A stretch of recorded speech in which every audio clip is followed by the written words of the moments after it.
कर्ण कुलकर्णी, आपका स्वागत है एक बार फिर इस चैनल पे इंडिपेंडेंट नेशनलिस्ट। और थैंक आज यू सर। बात करेंगे एक्चुअली आरएसएस की। अभी जो एनुअल एड्रेस, दशहरे का जो फेमस एड्रेस होता है सर संघ चालक डॉक्टर मोहन भागवत का, उसके बारे में बात करेंगे। और उन्होंने स्पेसिफिकली 3 कंट्रीज के बारे में बात की। उन्होंने ईस्ट तिमोर के बारे में बात की, उसके बाद साउथ सूडान के बारे में बात की और कोसोवो के बारे में बात की। तो कोई ना कोई तो हिस्टोरिकल कॉन्टेक्स्ट जरूर है जिसके बेसिस पे सरसंघ चालक को अपने एनुअल एड्रेस में ये तीनों कंट्रीज को इंक्लूड करना पड़ा। तो मैं चाहता हूं कि एक हिस्ट्री का पर्सपेक्टिव लिया जाए और इन कंट्रीज के अंदर क्या क्या हुआ है उसको डिस्कस किया जाए और हमारे लिए फिर क्या रेलिवेंस है इस बात की। तो कल कुलकर्णी, आपके सामने है तिमोर। और तिमोर के 2 पार्ट हैं। ये ईस्ट तिमोर है और ये वेस्ट तिमोर है, जो एक्चुअली अभी इंडोनेशिया का पार्ट है। किसी ज़माने में ये पूरा का पूरा जो तिमोर आइलैंड था ये इंडोनेशिया का पार्ट होता था। और इसका जो हिस्टोरिकल कॉन्टेक्स्ट है वो अब आप देखो। पहले इसको ईस्ट तिमोर बोलते थे, अभी बोलते हैं इसको तिमोर लेस्टे। इंडिपेंडेंस इसको कब मिली? 2002 में रेफरेंडम के बाद। 1976 टू 1999 ये इंडोनेशिया की सॉवरेनिटी में था और 75 और उससे पहले पुर्तगाल के पास था। अब उसके बाद क्या हुआ? जो तिमोर मतलब ईस्ट तिमोर ये वाले पार्ट की अगर बात करें तो ये पुर्तगाल के अंडर में भी कंफर्टेबल नहीं थे। इंसर्जेंसी थी वहाँ पे, लेकिन इंडोनेशिया के अगेंस्ट में तो बिल्कुल ही कंफर्टेबल नहीं थे ये लोग। और अराउंड 99 ये इंसर्जेंसी अच्छी खासी स्ट्रॉन्ग वहाँ पे हो गई। और जो तिमोर आर्मी है, जो 1400 जिसमें हुआ करते थे आदमी किसी ज़माने में, उसमें 600 ने रिवोल्ट किया और पुलिस भी स्प्लिट हो गई। यानी कि जो स्टेट इंस्टीट्यूशंस हैं वो भी स्प्लिट हो गए। और आपकी जानकारी के लिए बताना चाहूँगा, जो ईस्ट तिमोर है बेसिकली क्रिश्चियंस हैं वहाँ पे, कैथोलिक्स हैं, वो डोमिनेट करते हैं। और जो वेस्ट तिमोर है उसमें बेसिकली मुस्लिम्स डोमिनेट करते हैं। तो 1976 टू 99 काफ़ी जीनोसाइड हुआ, इंसर्जेंसी हुई, यूएनओ ने बहुत इंटरफेयर किया, वेस्टर्न वर्ल्ड के अंदर भी अच्छा खासा एक जो सोशल मीडिया पे और अदरवाइज बहुत कुछ एक्टिविटी थी कि इंडोनेशियन आर्मी वहाँ पे क्या रही है आफ्टर ऑल। और उसके बाद 11 जून 99 को United nation mission in east Timor यूनिमेट इसकी स्थापना हुई। और उसके बाद फिर इन्होंने रेफरेंडम कराया। ट्रांजिशनल पीरियड में ऑस्ट्रेलियन और बाकी फोर्स आई, लेकिन उसके बाद उन्होंने फिर इंडिपेंडेंस डिक्लेयर की और वही वहाँ पे हुआ।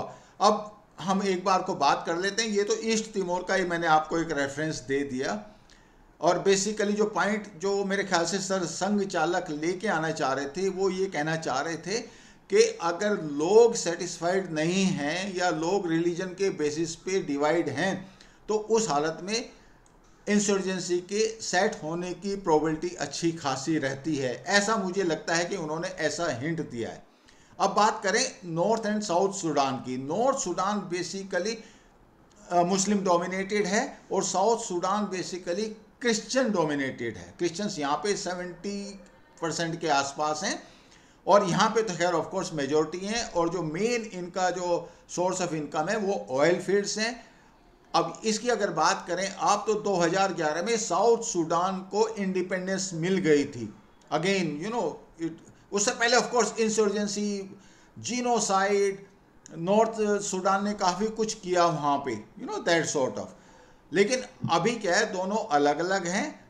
रिलीजियस बेसिस पे ये लोग अलग अलग हैं, लेकिन कॉन्फ्लिक्ट ऑयल फील्ड को लेके या बाकी इश्यूज को लेके वो जारी है।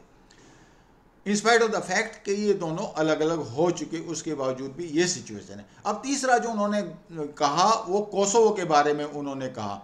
तो कोसोवो का आप सरप्राइज होंगे कि टोटल पॉपुलेशन 18 लाख के आसपास है और ये सर्बिया से लगा हुआ है। सर्बिया बड़ा है। यहाँ पे अल्बानियंस हैं 92% और अल्बानियंस आर बेसिकली मुस्लिम्स। और ये जो ब्लू ब्लू आप देख रहे हैं ना, ये सर्बिया तो ऑफ कोर्स यहाँ पे हो गया, ये बेसिकली सर्बियंस हैं यहाँ पे। Serbians are basically Christians. So ethnic lines बिल्कुल बहुत क्लियर कट डिवाइडेड हैं। बहुत ही क्लियरली डिवाइडेड हैं। 2008 में सर्बिया से इन्होंने, कोसोवो ने अपनी इंडिपेंडेंस डिक्लेयर की, और डिवीजन किस बेसिस पे हुआ? रिलीजन के बेसिस पे। और कोसोवो का, जैसे मैंने आपको दिखाया, अगर एक तरफ इनके सर्बिया है तो आप देखें दूसरी तरफ अल्बानिया है, और अल्बानिया इनको सपोर्ट करता है, लेकिन सपोर्ट करता अपनी जगह है, लेकिन कोसोवो अपने आप में इंडिपेंडेंट रहना चाहता है, दैट सॉर्ट ऑफ पॉइंट। अब जो सरसंघचालक ने जो बात कही कर्नल कुलकर्णी, तो आपको क्या लगता है क्या क्या लेसन्स हैं इसमें? जितने भी डिविजन्स हो रहे हैं ये, वो सब रिलीजियस लाइंस पे हो रहे हैं। और एक बात और बता दूं, और यही बात शायद सरसंघचालक कहीं ना कहीं से हिंट मार रहे थे, जब आपके यहाँ डिविजन्स हैं, चाहे वो रिलीजियस बेसिस पे हैं, लैंग्वेज के बेसिस पे हैं, या कोई और भी बेसिस है, तो बाहर के लोग अपनी रोटी पकाने के लिए आ जाते हैं, स्पेशली जब आपके नेबरिंग स्टेट्स आपके अगेंस्ट में। इन एनी केस हमारा तो बड़ा हॉस्टाइल नेबर है, और ऐसा तो नहीं लग रहा कि निकट भविष्य में कोई ऐसी अलाइनमेंट होने वाला है। तो over to you colonel Kulkarni. पहली बात, सरसंघचालक ने जो कहा और जो मैंने आपको कॉन्टेक्स्ट दिया, तो मैं आपके विचार जानना चाहूँगा, बिकॉज हिस्ट्री के आप एक परमानेंट स्टूडेंट हो। ये परम पूज्य सरसंघचालक ने ये जो पूरा विषय को लिया है, कोसोवो, सूडान और टिमोर, ये आइसोलेशन में नहीं लिया, इनके स्पीच में ये इन फ्लो आ गया सा।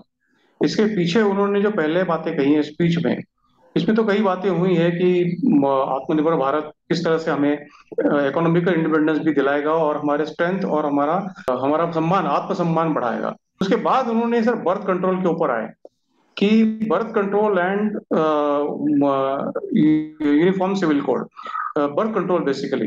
तो बर्थ कंट्रोल जो है इट शुड बी एनफोर्स्ड, क्योंकि हम उन्होंने चाइना के ऊपर भी टच किया कि अनवांटेड या uncontrolled enforcement also will not work. तो ये होना चाहिए वॉलंटरीली, लेकिन इसके ऊपर कुछ ना कुछ अंकुश होना चाहिए कि उसके ऊपर फैसिलिटी मिलनी बंद हो जाए, या ये उनका शायद मंशा होगा।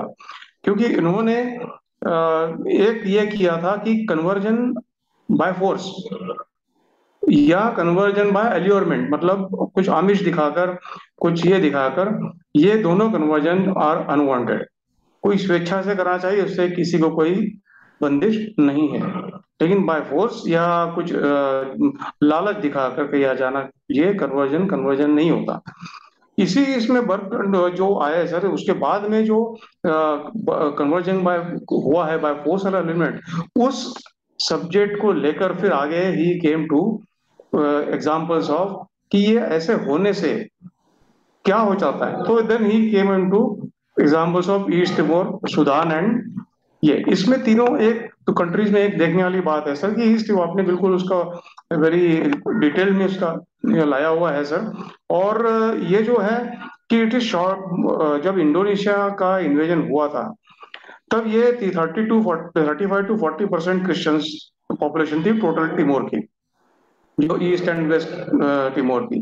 बाकी एथनिक उनकी अपने अपने रिलीजियस प्रैक्टिस करते थे वो। और they never they registered Indonesia, क्योंकि इंडोनेशिया को वो इस्लाम से आइडेंटिफाई करते थे। ओके। ये उनका बहुत बड़ा रेजिस्टेंस का पॉइंट था। लेकिन बाय फोर्स, मतलब ये दोनों कंट्री दो भागों में कंट्री की बात की गई, और वेस्ट और ईस्ट जो west respectively Islam and Christian dominated बन गए। तो इसके बाद में ये हुआ सर कि जो वेस्ट तिमोर का मतलब इंडोनेशियन पार्ट है, वहाँ पे तो बड़ा इन्फोर्समेंट हुआ कि नाउ मतलब संडे को हॉलीडे नहीं माना जाएगा, फ्राइडे को ओके। माना जाएगा।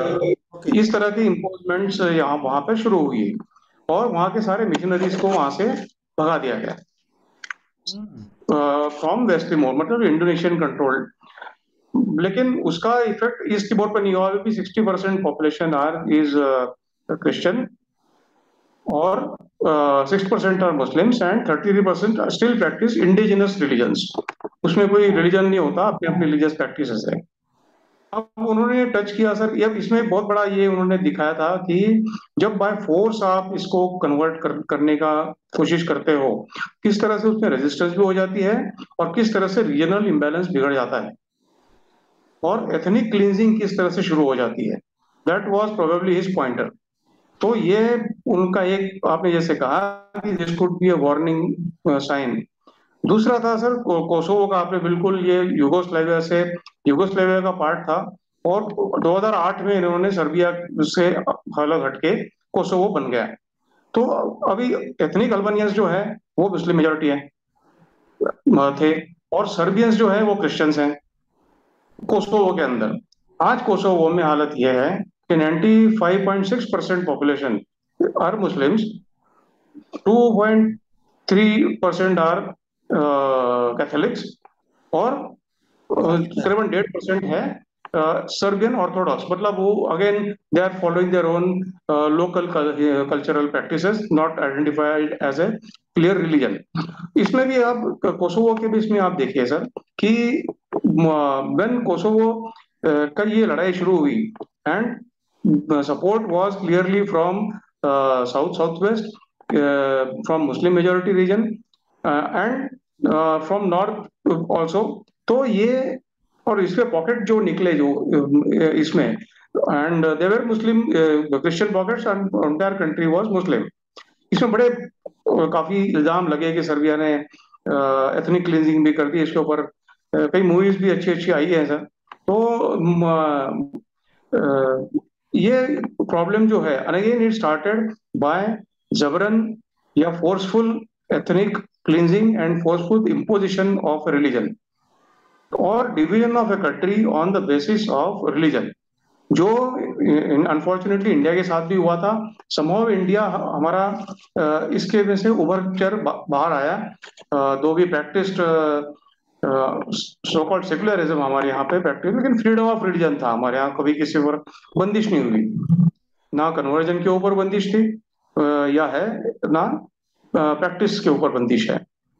वो सूडान का भी यही हुआ था सर कि Muslims undermine the Christians population and by force. अब उसमें बॉम्बिंग्स में आप देखिए सर, स्कूल में से बॉम्बिंग से लेकर, तो मतलब बच्चों तक मारने की यहाँ पे उनमें हरकतें हुई हैं, just to put down the Christian population उसमें से। तो उसके बाद में भी यही हुआ, वहां पे भी मिशनरीज को एक्सपेल किया गया था साउथ सुडान द्वारा। और ये जो एथनिक क्लींजिंग है, ये किस तरह से शुरू हो जाती है जब एक फोर्सफुली कोई रिलीजन अपने आप को थोपने की कोशिश करता है।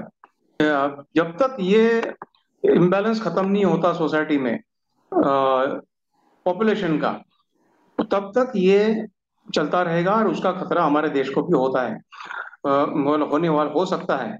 इसका ये उन्होंने जोड़ा था पॉपुलेशन कंट्रोल बिल और इससे अपने बर्थ कंट्रोल से। फर्टिलिटी रेट से, हाँ, बर्थ रेट हाँ, से। 2 to 30 पे ही क्लियरली सेड, मतलब उन्होंने ये कहा कि किसी रिलीजन के अगेंस्ट नहीं है, हर रिलीजन के ऊपर अप्लाई हो और बड़े फोर्सफुली अप्लाई हो, मतलब बड़े स्ट्रिक्टली अप्लाई हो। इट इज नॉट कि मतलब हिंदुओं को परमिशन दे दी कि आप पढ़ो और बाकियों को हटा दिया कि नहीं आप घटो या वहीं रहो। तो ये नहीं है, it should be across the board. ये होना चाहिए, तब जाके ये सोसाइटी का बैलेंस जो है ये बना रहेगा और ये हेल्दी रहेगा। It is always desirable कि majority population should be stronger and bigger for a good governance and for a good ethnic balance of the country. उन्होंने साथ ही साथ जो अमरावती में, हमारे महाराष्ट्र में और उदयपुर में जो इंसिडेंट्स हुए थे, उसमें कुछ प्रोमिनेंट मुस्लिम लीडर्स ने अपने बड़े सख्त शब्दों में उसका निंदा की थी उसकी। They are condemned this incident. तो सरसंघ चालक ने उसका भी बड़ा स्वागत किया था कि ये इस तरह से होना चाहिए, but this voices should be more vocal. आज जितने हैं उससे ज्यादा बढ़ने चाहिए। उन्होंने ये भी कहा कि मैं जानता हूं कि majority of such people don't speak out though they don't like this kind of actions. तो ये जो कोसोवो, सूडान और तिमोर का जो इश्यूज थे, that has been link, that has been arrived at, उसका मेंशन इसलिए किया गया क्योंकि उसकी आज इंडिया के ऊपर छवि पड़ रही है कि एक तरह से एथनिक इम्बैलेंस बढ़ने का खतरा हो रहा है। चाहे वो माइग्रेशन से हो, चाहे वो बर्थ से हो। और ये खतरा जो है हमारे पास, जो म्यांमार का जो है, ये तो उन्होंने टच नहीं किया था। मैं कह रहा हूँ कि म्यांमार से जैसे शरणार्थी आ रहे हैं, बांग्लादेश में थोक में आ गए करोड़ों के हिसाब से, और इलीगली उनको वोट बैंक पॉलिटिक्स से कहिए या उनको आइडेंटिटीज दी गई, तो हमारी कई एरियाज का तो एथनिक इम्बैलेंस जो विद इन 2 डिकेड्स बिल्कुल उल्टा पल्टा हो गया। तो ये उन्होंने खतरा की तरफ उन्होंने उंगली उठाई है कि इंडिया में ऐसे कुछ एरियाज हैं कि जहां पे ऐसे हो रहा है, that is not good for countries health and unity. उन्होंने बेसिकली देखो वेस्टर्न यूपी, असम, केरला, वेस्ट बंगाल, ये तो बिल्कुल क्लियरली आइडेंटिफाई किए हैं। देखो इसमें कुछ छुपाने वाली बात तो है नहीं। उन्होंने कहा कि यहाँ पे 30% से ज़्यादा एक्चुअली मुस्लिम्स हैं, पॉपुलेशन बढ़ी है माइग्रेशन के थ्रू या फिर पॉपुलेशन ग्रोथ के थ्रू। और इसका एक रिस्क है अगर आप जो आप डेमोग्राफी अगर आप चेंज करते हैं तो उसका एक रिस्क है। मुझे तो लगता है कि सर संघ चालक ने बिल्कुल क्लियर हिंट दिया है कि भाई जो रेडिकलाइजेशन है within the society that has to be stop. नहीं तो अगर वो स्टॉप नहीं होगा तो उस हालत में हमारी जो हालत होने वाली है वो उसी तरीके से होने वाली है जैसे वहाँ पे हुआ है। कोसोवो बिल्कुल में उसी। वायलेंस हुई है, जीनोसाइड हुआ है। मतलब ये मतलब फैक्ट रिमेन्स के अगर आप देखो सूडान को देखो या फिर कोसोवो को देखो या फिर आप तिमोर को देखो तो हर जगह आपको एक तरीके से, हालांकि कोसोवो में जो मुस्लिम्स थे they were at the receiving end, but at other 2 places they were at the giving end जहाँ पे उन्होंने जीनोसाइड किया और रिकॉर्डेड है।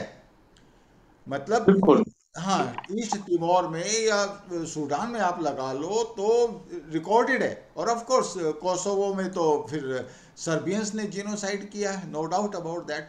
तो मेरे ख्याल से उन्होंने बिल्कुल क्लियरली बोला है कि भैया इनकी आप हिस्ट्री देख लीजिए तीनों जगह की और उसके अकॉर्डिंग आप एक्शन लीजिए। It's always good to take lessons from history. आपको दूसरों की जो गलतियां हैं उससे आपको सीखना चाहिए। बिकॉज यहाँ पे भी तो इंडिया में काफ़ी लोग हैं, अगर आप देखो ना एंटी सीए जब एजिटेशन और तो सर्जिल इमाम क्या बात कर रहा था, क्या यही नाम है ना उसका, व्हाट बिल्कुल ही वाज सेइंग कि जो चिकन नेक है वहां से हम अलग कर देंगे और ये कर देंगे वो कर देंगे, that sort of. So what he was talking in the same terms and we should not be amazed के हमें तो अभी सरसंघ चालक ने ही वार्न किया है, वो तो ऑलरेडी काम कर रहे होंगे किसी न किसी तरीके से। तो we ought to be wise Kulkarni, और ये सरसंघ चालक ने बिल्कुल सही किया है। I think lessons are very clear और सर संघ चालक ने तो वर्ड्स बड़े क्लियरली स्पेल आउट किए कि अगर हमारे यहाँ पॉपुलेशन का इम्बैलेंस होता है, जो एग्जिस्टिंग बैलेंस है अगर वो डिस्टर्ब होता है तो उस हालत में there is always a possibility कि कोसोवो भी रिपीट हो सकता है, इधर ईस्ट ताइमोर भी रिपीट हो सकता है या बन सकता है, और ऑफ कोर्स सूडान वाली सिचुएशन तो बिल्कुल ही क्लियर कट है। As Indians we have to be wise. Of course हम अगले वीडियो में पॉपुलेशन कंट्रोल की सेपरेटली बात करेंगे। So thank you so much, I will see you in next video. Thank you.